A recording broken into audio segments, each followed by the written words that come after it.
Okay, hey guys, it's Paul. Just over on APS Plus, I've decided there's like a new thing I want to try doing here, where I highlight different players at my local card shop that I feel have just an interesting Yu-Gi-Oh story to offer, I guess. This actually is one of my very old Yu-Gi-Oh friends. Very old, like 12 years. Like long time Yu-Gi-Oh player. Aaron, or as I guess you were known on YouTube, Way back when? way back when. Yu-Gi-Oh! Rocks 97. Yeah. OG Yu-Gi, it's so weird to say. True. Because it felt like when we were Yu-Gi-Tubing, we weren't even like that old. It's like- been so long, we used to Skype. Yeah, like this, it's a story. But the point is, Aaron, or Yu-Gi-Oh! Rocks 97, or I guess now you have a new channel. Yeah, I do. Top Tier Gaming YGO. Yeah, so I'll have a link to that in the description. The reason I wanted to talk to Aaron specifically today is because I honestly, in all the time that I've known you, I feel like you might very well be the most like avid deck builder that I know. I just feel like praise. you definitely, this guy's explored some decks. Like he's explored some decks, some good stuff, some bad stuff, some crazy hybrids, and like with, I'd say, results to back it up. A couple, like, What are your specific. highlights? So, I've played a bunch of like less meta decks, but those are a little different because it's, you're playing a well-known strategy. Something like Frog Monarchs of the past would be like a deck I've played and not many people play it, so you can make your own innovations and do some stuff. But my highlights would actually be stuff like decks I've created that are originally mine. No other player can say they built the deck essentially. There were some similar stuff too, but the main thing for me is a deck I made in 2016 called PK Hero. It used the Phantom Knight engine and transmodified to special summon Shadow Mist, and you'd end up making this like protect the castle strategy with Dark Law, backed up by some Phantom Knight traps, which was very hard to break when PK Fire was like the best deck. And I took it to a regional and I got top 8, and I was like, okay, it's great to see my deck is like showing results. I got an article written about it. It made me pretty happy because that deck's like my baby. And then we went to the next regional, and then me and a couple of friends were playing it, and all 3 of us topped. So like we took the deck essentially 4 different times to events, and it topped every single time. So it had like 100% top rate. And I was like, okay, I think I can say that I built a deck I'm proud of and enjoy. And then another one I built was Ninja Crystal Beasts. I remember this actually. Yeah, you actually have a profile on your channel. Yeah, I think I have Ninja the very Crystal old Beasts. deck profile up on the channel. What was that about? That was legitimately like, oh, that was a lot. So, like, the way I tend to build my decks when I can call them like my own or anything like that is I usually find 2 strategies and try to find a card that helps them synergize together. For PK Hero, it was Transmodify. There was like synergy there where you could say, okay, Konami probably didn't catch this. For Crystal Beast, it was the fact that Grandmaster Hanzo can search one of the transformation trap cards, and you can use that to tribute the Hanzo to special summon Pegasus. And then you have like Darks and Winds in the deck, and you can play like Samorg, and it was Fire Fist format, so you could make them stop setting entirely, which was really, really good in that format. And it just actually was very competitive for a Crystal Beast strategy, but very, very different. So I feel like some people had mixed opinions about that deck because when they wanted to play Crystal Beast, it was maybe too far off the mark. But like as a deck strategy as a whole, I think it was really, really cool. And that's another deck I really enjoyed and am proud to have made. Yeah, I mean, I feel like when I think of like innovative deck building in particular, I feel like a lot of people maybe claim that they enjoy like a low tier strategy, but also will sort of be like, okay, well, it's just not good enough to win. Like I can't actually win with it. But I've seen you like win with these strategies. I mean, like not long ago, you won with like Ancient Gears, like here at local. Like what was that? So I built Ancient Gears recently because it's an archetype I really enjoy. Ancient Gear Golem is like one of my favorite cards in Yu-Gi-Oh because it has so much nostalgia behind it. And like, there's a lot of ways to build the list, but my first thought was if I want to play the list competitively, I have to cut back on like some Ancient Gear monsters because in a competitive environment, they're just not as powerful as, Drytrons or Virtual World or the decks you see today. So I built it as most people tend to do, which is very hard go second. But when I cut down on a bunch of Ancient Gear monsters, it let me play more board break, and it's just like a really good combo deck that can put out crazy boards dealing like 16,000 plus damage. And there's like cards where your opponent can't respond, and yeah, I beat like Zoo Eldritch, Virtual World, Drytrons with Ancient Gears, and it was like just the surprise factor alone was really cool, but being able to do well with Ancient Gears was very fun because it's a deck you don't see do well that often.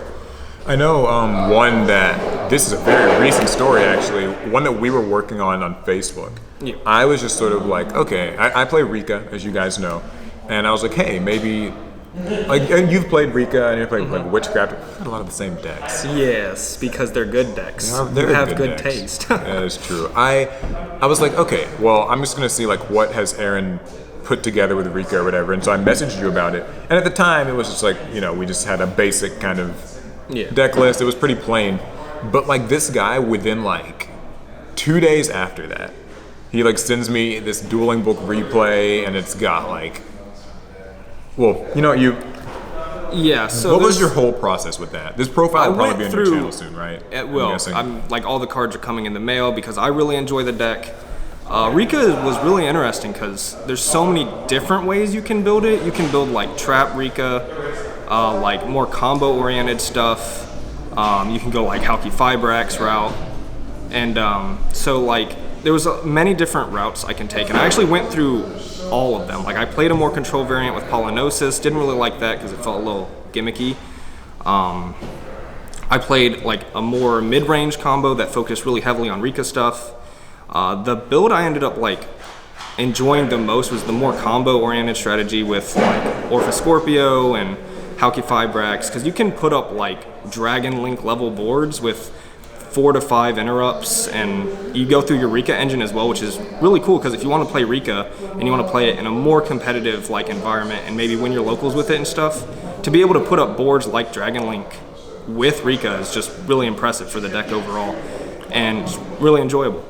So like, what has drawn you almost exclusively, I'd say, to like the more like rogue tier? I know it's kind of an ambiguous term, but ambiguous. What like, because I feel like I've never seen you playing like the top deck at any time. Right. Like, not that's a bad thing. I mean, like you're obviously still like doing well with these things. I mean, what is it? Is it just a matter of like, oh, I want to win with something nobody else has won with, or do you think it's like a play style? Like, what's? I think it's more of like the former there. Like, when I was younger, it felt like I don't want to win with what everyone else is winning with because it doesn't feel as, I guess, impressive. I guess I was like chasing the fact that, hey, I want to win with a deck I want to win with, a deck strategy I really enjoy. So like I liked Frogs and Monarchs back in the day, so I played Frog Monarchs. I played that deck for like 3 years straight, and I top 8'd like 4 or 5 regionals with the deck. And it, like, people at my locals would be, I guess, confused, like, how are you doing so well with Frog Monarchs? And not only did I put a lot of time in the deck, but I just wanted it to succeed, made a bunch of like choices in the deck that other players weren't. And winning with Frog Monarchs just felt better to me than winning with whatever was met at the time. So like Six Samurai into Rescue Rabbit, Inzectors. Like winning with those wouldn't feel as good as it did with a deck I wanted to win with. And it sort of led me down a path where I always just played decks I enjoyed rather than what was good. Yeah, and also something that I always think about, and I guess people in the comments talk about it too, is I guess the idea that like some people feel like deck innovation is missing in Yu-Gi-Oh! Today, or that like it's much more difficult to innovate on a deck today as opposed to maybe like 5 or 10 years ago. And I have mixed thoughts on it. But as you being like kind of more of the deck builder type, like you really kind of get into the weeds with these decks, where do you like draw that distinction? So I do feel there's a difference in deck building between now and say 10 years ago or even 5 years ago. Like I felt 5 years ago when I made the PK Hero deck, like there was actually a lot of room for innovation in Yu-Gi-Oh! Even more than you could say there was back in like 2011 or 2010. But like So back then, the formats were less oppressive in a sense. We always had our powerful decks, but there were at least 5 to 7 turns in an average Yu-Gi-Oh game. There's more room to see more of your deck in a sense. So you could play different cards and see them, and they have different interactions based on longer games. There was a mid-game and end-game.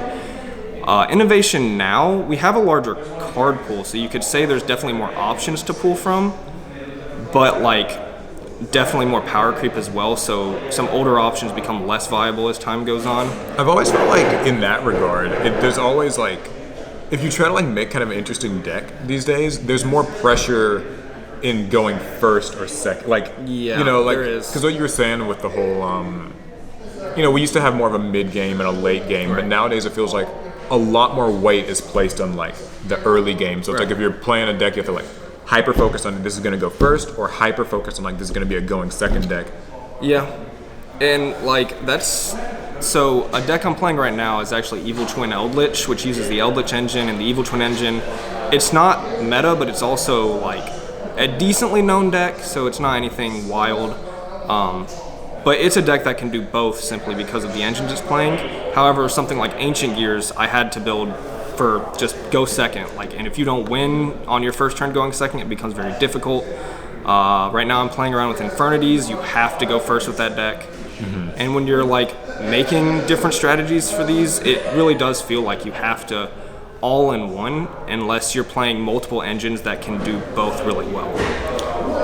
All right, so I've got a surprise lightning round for you. I've got some questions, and you just have to answer them with the first thing that comes to mind. This could get bad.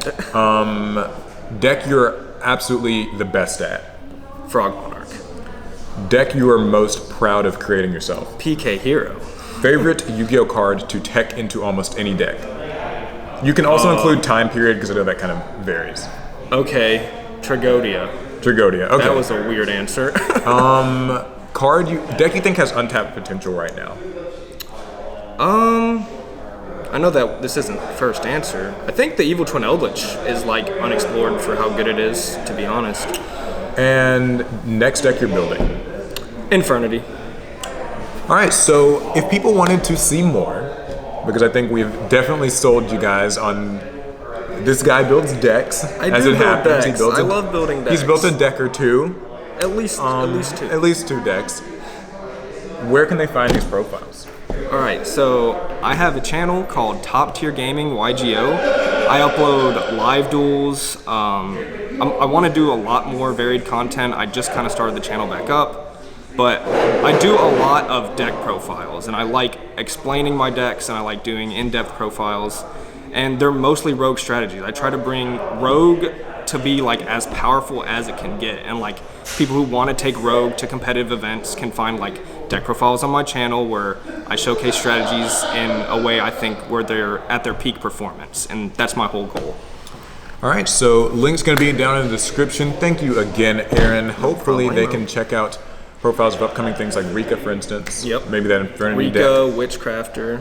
Witchcrafter, that's another really good one. Yes. He has a good Witchcrafter build. You guys will see it all over there. Anyways, I'll link his channel and everything. Yeah, I guess that's it. Yep. Check out Top Tier Gaming. Indeed.